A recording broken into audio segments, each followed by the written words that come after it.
Kia ora, my name is Kevin Haunui. I'm Deputy Chair of Te Whanawhana Trust, a community organisation for Takatapui based in Wellington, but involved with national politics involving Takatapui. Perhaps I can begin my little conversation talking about the Rainbow Room here, first of all. In Parliament, I was here at the opening of that room, and for me it signalled a further step in the legitimisation, if you like, of same-sex people, homosexuals, lesbians, gay, bisexuals, trans, intersex, and all variations. To me, it was another legitimate step by society in terms of recognising sexuality and gender in all its different forms. And I think that it expressed a hope in me that we were moving forward as a society. And I see that has happened in the almost 10 years that this room has been open.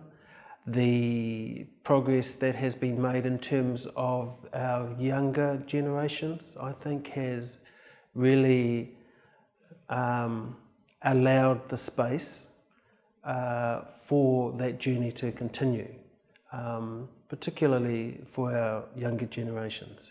And also, it's a place of pride, I believe, for the older generations in knowing that that space was created. And this room is one of those spaces that reflects that.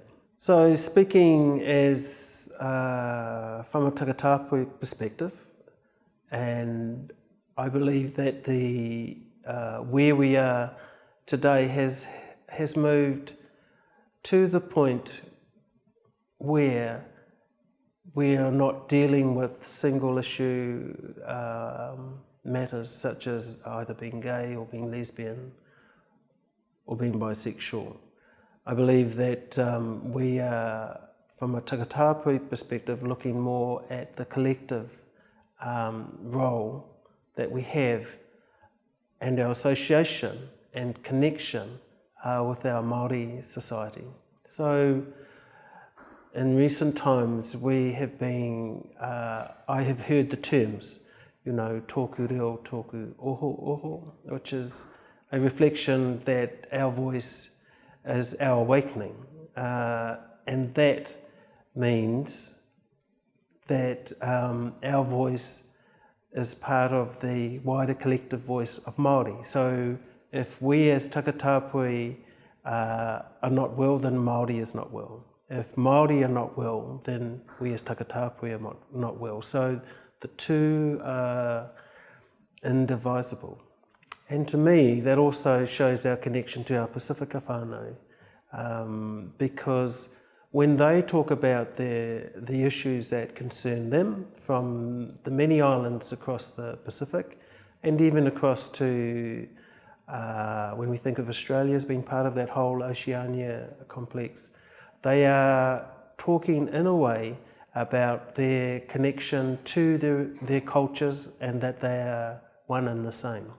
So for me, from a Takatapui perspective, my voice, being a Takatapui voice, is a Māori voice, and a Māori voice is a Takatapui voice. So again, I emphasise the two are absolutely connected, and one does not go without the other. So the Rainbow Room and the progress that has been made since it was opened, I think, reflects the fact that we have moved towards the space where LGBTI rights or rainbow rights are human rights, not just gay rights, lesbian rights and so forth, but they're human rights.